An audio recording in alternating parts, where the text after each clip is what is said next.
നമസ്തേ, ഗീതാ സബരിയയിലേക്ക് സ്വാഗതം. ഗീതാ സബരിയയുടെ ഇന്നത്തെ എപ്പിസോഡിൽ ഭഗവത്ഗീതയിലെ 3-ാം അധ്യായമായ കർമ്മയോഗത്തിൽ 28-ാമത്തെ ശ്ലോകമാണ് നാം വിചാരം ചെയ്യുന്നത്. തത്വവിത്ത് ആയിട്ടുള്ള ഒരാള് കർമ്മത്തിൻ്റെ തത്വത്തെ അറിയുന്നവനായ ഒരാള് എങ്ങനെ കർമ്മത്തിലേർപ്പെടുന്നു എന്നത് വിവരിക്കുന്ന ശ്ലോകമാണ് ഈ 28-ാമത്തെ ശ്ലോകം. ശ്രീഭഗവാൻ തേർത്തട്ടിൽ തളർന്നിരിക്കുന്ന അർജുനന് കർമ്മത്തിൻ്റെയും ജ്ഞാനത്തിൻ്റെയും രഹസ്യങ്ങൾ ഉപദേശിച്ചു കൊടുക്കുന്നു. ഭഗവത്ഗീത പഠിപ്പിക്കുന്നത് കർമ്മത്തെയും ജ്ഞാനത്തെയും കുറിച്ചാണ്. തൻ്റെ സ്വധർമ്മം മറന്ന്, സോൾജിയറായ തൻ്റെ സ്വധർമ്മം മറന്ന് അനാവശ്യമായ പല പല സെന്റിമെന്റ്സും മനസ്സിൽ വന്ന് ക്ഷീണിച്ച് പരവശനായിരിക്കുന്ന ഈ അർജുനനെ വീണ്ടും കർമ്മോന്മുഖനാക്കാനുള്ള മാർഗം ഈ കർമ്മത്തിൻ്റെ രഹസ്യം പറഞ്ഞു കൊടുക്കുക എന്നുള്ളതാണ് എന്ന രീതിയിൽ ശ്രീഭഗവാൻ കർമ്മത്തെക്കുറിച്ചും ജ്ഞാനത്തെക്കുറിച്ചുമാണ് ഈ അർജുനന് പറഞ്ഞു കൊടുക്കുന്നത്.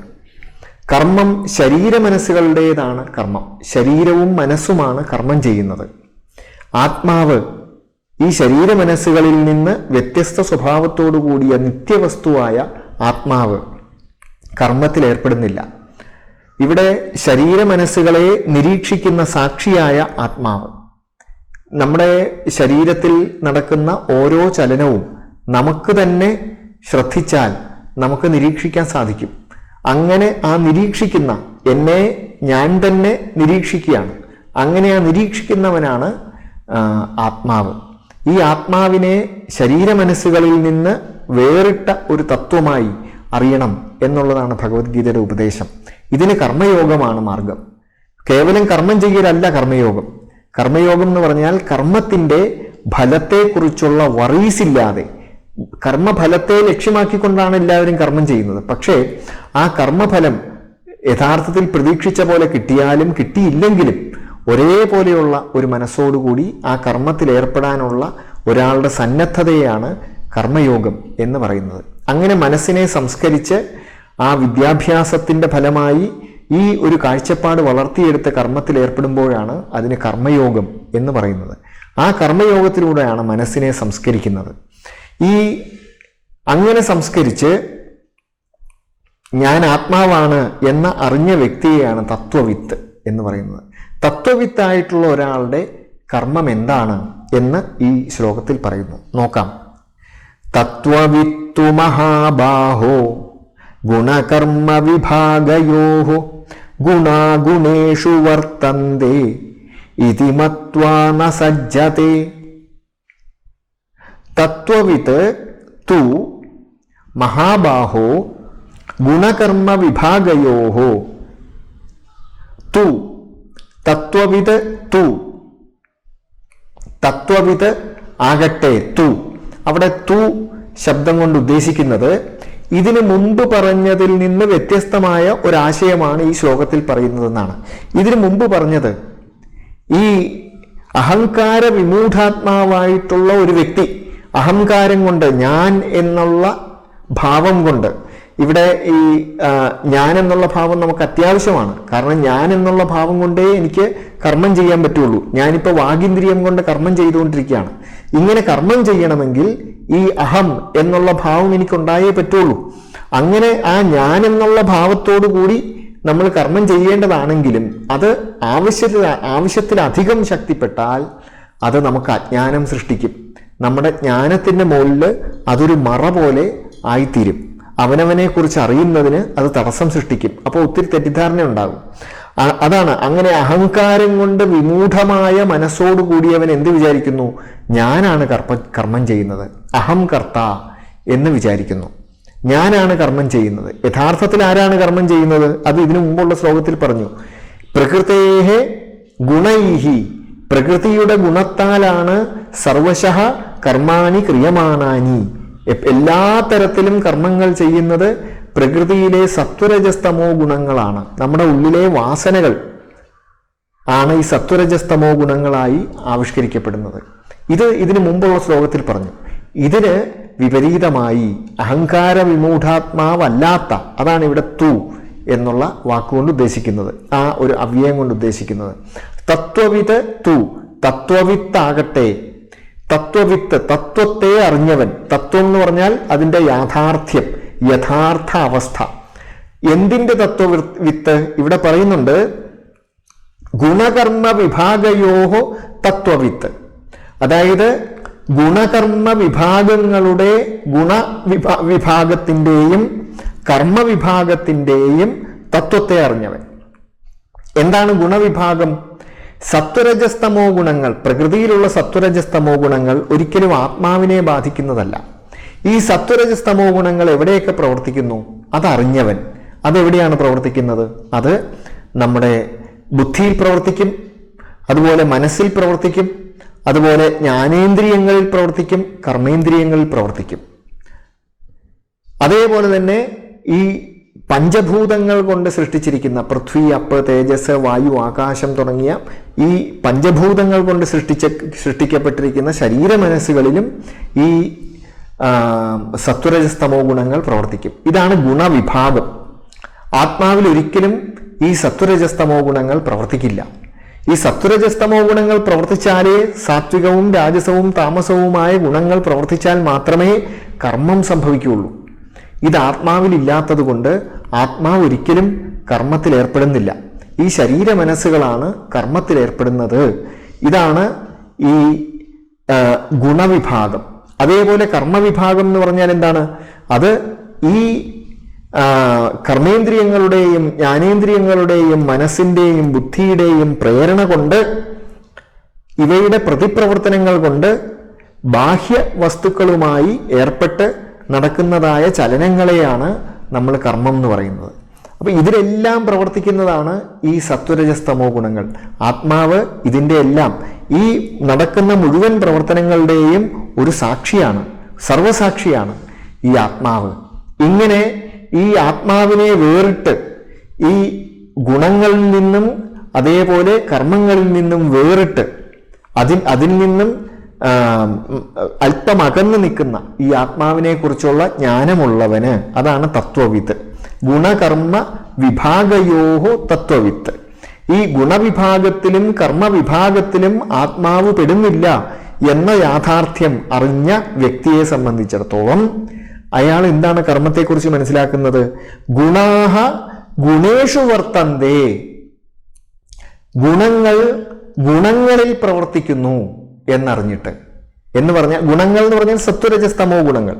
ആ സത്വരജസ്തമോ ഗുണങ്ങൾ കരുണാത്മകമായിട്ടുള്ള സത്വരജസ്തമോ ഗുണങ്ങളാണ്. അതായത് ഈ നമ്മുടെ ഈ ഇന്ദ്രിയങ്ങൾ, കർമ്മേന്ദ്രിയങ്ങളും ജ്ഞാനേന്ദ്രിയങ്ങളും മനസ്സും ബുദ്ധിയും ആയിട്ടുള്ള ഈ കരണങ്ങളിലെ സത്വരജസ്തമോ ഗുണങ്ങളുണ്ട്. സാത്വികമായ മനസ്സ് സാത്വികമായ വിഷയങ്ങളിൽ, അതാണ് വിഷയങ്ങളിൽ, ബാഹ്യ വിഷയങ്ങളിൽ, കണ്ണിൻ്റെ വിഷയമായ ദൃശ്യം, ചെവിയുടെ വിഷയമായ ശബ്ദങ്ങൾ, അതുപോലെ ഗന്ധം, അതുപോലെ ടേസ്റ്റ്, സ്പർശനം, ഇങ്ങനെയുള്ള ബാഹ്യ വിഷയങ്ങളിലുള്ള സത്വരജസ്തമോ ഗുണങ്ങളുമായി ഈ എൻ്റെ ഇന്ദ്രിയത്തിൻ്റെ സത്വരജസ്തമോ ഗുണങ്ങൾക്കുണ്ടാകുന്ന ഒരു പ്രതിപ്രവർത്തനമാണ് ഈ കർമ്മം എന്ന് ഇതിൻ്റെ സാക്ഷിയായ ആത്മാവ് തിരിച്ചറിയുന്നു. അതാണ് ഇതി മത്വ ന സജ്ജതേ. ഈ കർമ്മത്തിൽ പോയി മനസ്സുകൊണ്ട് അറ്റാച്ച്ഡ് ആയി പോകുന്നില്ല, അതിൽ അങ്ങോട്ട് മനസ്സ് ലയിക്കാൻ പോകുന്നില്ല. ഇതിൻ്റെ ഒരു സാക്ഷിയായി നിന്നുകൊണ്ട് ഈ ധാർമ്മികമായ കർമ്മങ്ങൾ നമ്മൾ നിരന്തരം അനുഷ്ഠിച്ചു കൊണ്ടിരിക്കുന്നു. ഇതാണ് അത് ജീവിതത്തിലെ ആനന്ദകരമായ ഒരവസ്ഥയാണ്. അല്ലാതെ ആനന്ദത്തിൽ നിന്ന് മാറി നിന്നുള്ള ഒരവസ്ഥയല്ല ഇത്. ഈ ആനന്ദമില്ലാതിരിക്കുന്നത് നമ്മൾ കർമ്മത്തിനകത്ത് ലയിച്ചു പോകുമ്പോഴാണ്. അപ്പോൾ നമുക്ക് ഈ വിജയത്തെയും പരാജയത്തെയും ഒക്കെ കുറിച്ചുള്ള വറീസ് നമ്മുടെ മനസ്സിലുണ്ടാകും. അതേസമയം ഈ കർമ്മത്തെ ഒരു സാക്ഷി രൂപത്തിൽ മാറി നിന്ന് നമ്മുടെ ഈ കർമ്മേന്ദ്രിയങ്ങളും ജ്ഞാനേന്ദ്രിയങ്ങളും അതുപോലെ മനസ്സും ബുദ്ധിയും, അതാണ് ഇവിടെ പറയുന്നത് ഗുണേഷു വർത്തന്തേ ഇതി മത്വ എന്ന് മനസ്സിലാക്കിയിട്ട്, മത്വ എന്ന് പറഞ്ഞാൽ മനസ്സിലാക്കിയിട്ട്, ന സജ്ജതേ ഈ കർമ്മത്തിൽ മനസ്സുകൊണ്ട് ലയിക്കുന്നില്ല. ഈ സാക്ഷിയായി നിന്നുകൊണ്ട് ശരീരമനസ്സുകളെ ഉപകരണമെന്ന രൂപത്തിൽ തൻ്റെ ധാർമ്മികമായ കർമ്മങ്ങളിൽ ഏർപ്പെടുത്തുക എന്ന ഒരു പ്രവൃത്തിയാണ് തത്വവിത്തായിട്ടുള്ള ഒരാൾ ചെയ്യുന്നത്. അതുകൊണ്ട് അതാണ് ഈ മനസ്സ് ഈ കർമ്മത്തിലും മറ്റും അറ്റാച്ച്ഡായി പോകാതെ ഒരല്പം അകന്ന് നിന്ന് ഒരു നിസ്സംഗമായി നിന്ന് ഇതിനെയെല്ലാം നോക്കിക്കണ്ട് ഇങ്ങനെ കർമ്മത്തിലേർപ്പെടുന്ന ഒരവസ്ഥയാണ് മനുഷ്യന് ദുഃഖത്തിൽ നിന്ന് രക്ഷപ്പെടാനുള്ള ഒരു മാർഗം. നേരത്തെ പറഞ്ഞു, സക്താഹ കർമ്മണ്യവിദ്വാംസോ യഥാ കുർവന്തി ഭാരത. എങ്ങനെയാണോ കർമ്മങ്ങളിൽ സക്തരായിട്ടുള്ളവർ എങ്ങനെയാണോ കർമ്മങ്ങൾ അനുഷ്ഠിക്കുന്നത്, കുര്യാത് വിദ്വാംസ് തഥാ അസക്ത. അസക്തനായിക്കൊണ്ട് വിദ്വാൻമാരും ആത്മജ്ഞാനം കിട്ടിയവരും ഇതേപോലെ തന്നെ കർമ്മത്തിലേർപ്പെടണം എന്ന് ഇതിനു മുമ്പ് ഭഗവത്ഗീത പറഞ്ഞു. അതായത് എങ്ങനെയാണോ കർമ്മത്തിൽ ലയിച്ചിരിക്കുന്ന മനസ്സോടുകൂടിയവര് കർമ്മത്തിലേർപ്പെടുന്നത് അതേപോലെ തന്നെ. പക്ഷേ ഈ വിദ്വാൻ കർമ്മത്തിലേർപ്പെടുമ്പോൾ എന്താ അയാൾ വിചാരിക്കുന്നത്? ആ വിദ്വാനായിട്ടുള്ള ഒരാൾ വിചാരിക്കുന്നു, എൻ്റെ ഈ ഇന്ദ്രിയങ്ങൾ, കർമ്മേന്ദ്രിയങ്ങളും ജ്ഞാനേന്ദ്രിയങ്ങളും മനസ്സും ബുദ്ധിയും ബാഹ്യ വിഷയങ്ങളുമായുള്ള പ്രതിപ്രവർത്തനം നടത്തിക്കൊണ്ടിരിക്കുകയാണ് എന്ന്. ഇവിടെ നമ്മുടെ ഈ ആധ്യാത്മിക ശാസ്ത്രം പഠിക്കുന്നവർ എപ്പോഴും ഈ കർമ്മേന്ദ്രിയങ്ങൾ ഏതൊക്കെയാണ്, ജ്ഞാനേന്ദ്രിയങ്ങൾ ഏതൊക്കെയാണ് എന്നൊക്കെ ഉള്ളത് നമ്മുടെ മനസ്സിൽ എപ്പോഴും ഓർത്തിരിക്കണം. കാരണം ഇതാണ് നമ്മുടെ വിഷയം. നമ്മൾ മനസ്സിനെക്കുറിച്ചാണ് പഠിക്കുന്നത്. അതുകൊണ്ട്, കാരണം മനസ്സുകൊണ്ടാണ് കർമ്മം ചെയ്യുന്നതും മനസ്സുകൊണ്ടാണ് അറിവുണ്ടാക്കുന്നതും. അതുകൊണ്ട് നമ്മളിത് കർമ്മേന്ദ്രിയങ്ങൾ എന്ന് പറഞ്ഞാൽ അപ്പം തന്നെ നമുക്ക് വാക്ക്, അതുപോലെ പാണി, പാദം, അതേപോലെ ലൈംഗികോപകരണം, വിസർജനോപകരണം എന്നിങ്ങനെ ഈ 5 കർമ്മേന്ദ്രിയങ്ങൾ ഓർമ്മ വരണം. അതേപോലെ ജ്ഞാനേന്ദ്രിയം എന്ന് പറയുമ്പോൾ തന്നെ നമുക്ക് ചെവി, അതേപോലെ ത്വക്ക്, അതേപോലെ കണ്ണ്, നാക്ക്, മൂക്ക് എന്നുള്ള ആ ഇന്ദ്രിയങ്ങൾ നമ്മുടെ മനസ്സിൽ ഓർമ്മ വരണം, ജ്ഞാനേന്ദ്രിയങ്ങൾ എന്ന് പറയുമ്പോൾ. അങ്ങനെ ഇത് ഓർമ്മ വന്നാലേ നമുക്കിതിൻ്റെ ഈ ഒരു മനനം നടക്കുകയുള്ളൂ, ഇതിൻ്റെ വിചാരം നടക്കുകയുള്ളൂ. ഏതായാലും ഈ ഇന്ദ്രിയങ്ങളിലിരിക്കുന്ന സത്വരജസ്തമോ ഗുണങ്ങൾ ബാഹ്യവിഷയങ്ങളിലിരിക്കുന്ന സത്വരജസ്തമോ ഗുണങ്ങളോട് പ്രതിപ്രവർത്തനം നടത്തുന്നതാണ്. ആ താല്പര്യം അനുസരിച്ച്, വാസനയ്ക്കനുസരിച്ച് പ്രതിപ്രവർത്തനം നടത്തുന്നതാണ് കർമ്മം എന്ന് തത്വവിത്തായിട്ടുള്ള ഒരാൾ അറിയുകയും അതുകൊണ്ട് തന്നെ തൻ്റെ സ്വധർമ്മം അനുഷ്ഠിക്കുന്നതിന് അർജുനന് സംഭവിച്ചിരിക്കുന്ന പോലെ ഒരു മടി ഉണ്ടാവില്ല. ഒരു സോൾജിയറാണ്, ഇതെൻ്റെ കർമ്മമാണ്, ഇതെൻ്റെ ധർമ്മമാണ് എന്നുള്ള ധാരണയോടുകൂടി അത് ചെയ്യും. ആ ഒരവസ്ഥ ഭീഷ്മർക്കുണ്ടായില്ല. ഭീഷ്മർക്ക് തൻ്റെ കൊച്ചുമകനായിട്ടുള്ള ഈ അർജുനൻ്റെയും ഭീമൻ്റെയും യുധിഷ്ഠിരൻ്റെയും ഒക്കെ നേരെ ആയുധപ്രയോഗത്തിന് തയ്യാറായിരിക്കുകയാണ്. അതിന് അദ്ദേഹത്തിന് മടിയൊന്നും ഉണ്ടായില്ല. അതേസമയം അർജുനനാണ് ആ മനസ്സ് കലങ്ങിപ്പോയത്. അത് കാരണം അർജുനൻ നേരത്തെ പറഞ്ഞതുപോലെ അഹങ്കാര വിമൂഢാത്മാവായിപ്പോയി. താൻ ആരാണ് എന്ന കൃത്യമായ ജ്ഞാനമില്ലാതെ ആകെ മനസ്സ് കൺഫ്യൂസ്ഡ് ആയിപ്പോയി. താൻ ആത്മാവാണ്, ശരീര മനസ്സുകൾ കർമ്മത്തിനുള്ള ഉപകരണങ്ങളാണ് എന്ന ജ്ഞാനമുണ്ടാകുമ്പോഴാണ് ഒരാൾക്ക് തത്വവിത്താകാൻ കഴിയുന്നതും ആ രീതിയിൽ ഒരു ബാലൻസ്ഡ് ആയിട്ടുള്ള മനസ്സോടുകൂടി കർമ്മത്തിലേർപ്പെടാൻ കഴിയുന്നതും അപ്പോഴാണ്. ഇതാണ് കർമ്മയോഗത്തിൻ്റെ ശാസ്ത്രീയമായ ഉപദേശം. ഇത് വളരെ ആഴത്തിൽ, ഇതിപ്പം ഈ ഉപദേശത്തിൻ്റെ ആരംഭമാണ്. ഇനി വളരെ ആഴത്തിൽ ഈ വിഷയം കൂടുതൽ ശ്രീ ഭഗവാൻ ചർച്ച ചെയ്യുന്നുണ്ട്. ഏതായാലും നമുക്ക് വരും എപ്പിസോഡുകളിൽ ഇതിനെക്കുറിച്ച് നമുക്ക് കൂടുതൽ മനസ്സിലാക്കാം. ഗീതാസഭജിയുടെ വരും എപ്പിസോഡുകളിലേക്കും സ്വാഗതം ചെയ്തുകൊണ്ട് നിർത്തട്ടെ. നമസ്കാരം.